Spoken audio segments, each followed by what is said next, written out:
इस गुड़िया को कोई भी अपने घर में नहीं रखना चाहता है। इसकी वजह जानकर लोग की रूह कांप उठती है। तो हाय दोस्तों, मैं शशि आप सबका स्वागत करता हूं शशि फैक्ट्स वर्ल्ड में।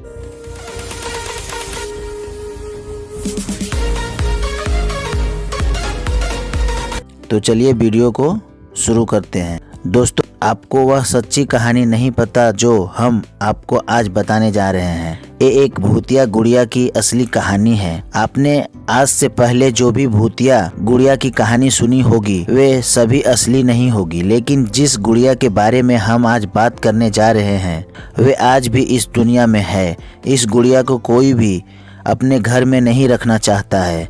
इसकी वजह जानकर लोगों की रूह कांप उठती है। संभव है कि आपने किसी हॉलीवुड हॉरर फिल्म में भी इसके बारे में देखा सुना होगा। कहा जाता है कि इसकी असली कहानी कुछ और है। दरअसल इस गुड़िया को भूतिया इसलिए कहा जाता है क्योंकि माना जाता है कि ये गुड़िया जीवित में फिल्म एनाबेला क्रिएशन में इसके बारे में जो दिखाया गया है वे इस गुड़िया की सच्ची कहानी से अलग है। अमेरिकन लेखक जॉनी ग्रेयल ने सबसे पहले अपनी एक रचना में इनका जिक्र किया था, लेकिन सच ये है कि बेहद रहस्यमय ढंग से ये डॉल उनकी जिंदगी में आई थी। इनके बारे में जानकर आपको बेहद ताज्जुब होगा। दरअसल बात उस वक्त की है जब लेखक जॉनी ग्रेयल बच्चों के लिए किताब की एक श्रृंखला की रचना करने जा रहे थे। उन्होंने रेजडी अन सीरीज नाम का एक किताब के साथ एनाबेले डॉल को मार्केट में लॉन्च किया। उनकी यह किताब लोगों के लिए बेहद रोचक विषय थी। डॉल के पीछे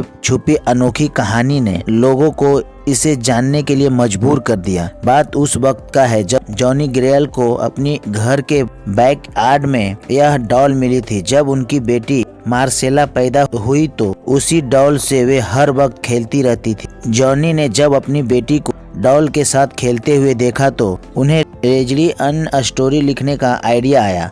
पर दुख की बात ये थी कि 13 साल की उम्र में ही मार्सेल की मौत हो गई। उनकी मौत के कारण संक्रमित टीका बताया गया। मार्सेला की मौत के बाद जब रेजडी अन स्टोरीज को मार्केट में लाया गया तब उस डॉल का मॉडल भी बुक के कवर पेज पर छापा गया। ये मार्सेला को श्रद्धांजलि देने के कारण ही लॉन्च किया गया था। पर हैरानी की बात ये थी कि मार्सेला की मौत के बाद असली एनाबेला डॉल जिससे मार्सेला खेला करती थी वे अचानक घर से कहीं गायब हो गई। जिस रहस्यमयी ढंग से ये डॉल उस घर में आई थी ठीक वैसे ही वह वहां से लापता हो गई। किसी को नहीं पता था कि वे गुड़िया कहाँ गई। और फिर एक दिन वे असली डॉल एक एंटीक शॉप में मिला। ये बात है साल 1970 की। एक नर्सिंग स्टूडेंट जिनका नाम था डोना, उनकी मां ने डोना को ये डॉल गिफ्ट की थी। लेकिन डोना ने डॉल पाने के बाद से ही कुछ अजीब चीजें नोटिस की। डोना ने देखा कि डॉल अपने आप ही पोजीशन चेंज कर रही थी। कभी कभी डोना डॉल को एक रूम में रख के कहीं बाहर जाती थी। वापस लौटने पर वह डॉल उन्हें वहां नहीं मिलती थी। तलाशने पर उसे वे गुड़िया घर के किसी दूसरे कोने में मिलती थी।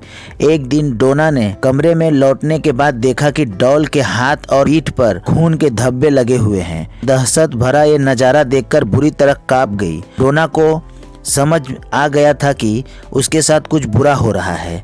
इसके बाद डोना ने फौरन पैरानॉर्मल एक्टिविटी एक्सपर्ट एड और लॉरेन को बुलाया। एड और लॉरेन ने जब पाया कि यह डॉल भूतिया है तब डोना और ज्यादा डर गई। उसने उस गुड़िया को वहां से ले जाने के लिए कहा। एड और लॉरेन उस वक्त उस गुड़िया को अपने साथ कार में ऑलकट म्यूजियम में ले गए। लेकिन कार से जाते वक्त ही डॉल ने कुछ ऐसी हरकत शुरू कर दी जिसकी अंदाजा उन दोनों को नहीं थी। दरअसल गुड़िया ने अपनी पूरी ताकत से उन्हें रोकने की कोशिश की। गुड़िया ने बार बार कार का स्टीयरिंग घुमाने की कोशिश की, मानो कि वे उन्हें कहीं और ले जाना चाहती है। बड़ी मुश्किल से एड और लॉरेन अपनी मंजिल तक पहुंचे। एड और लॉरेन उस श्रापित भूतिया डॉल को अपने म्यूजियम में मंत्र के एक कांच के बॉक्स में बंद करके रख देते हैं।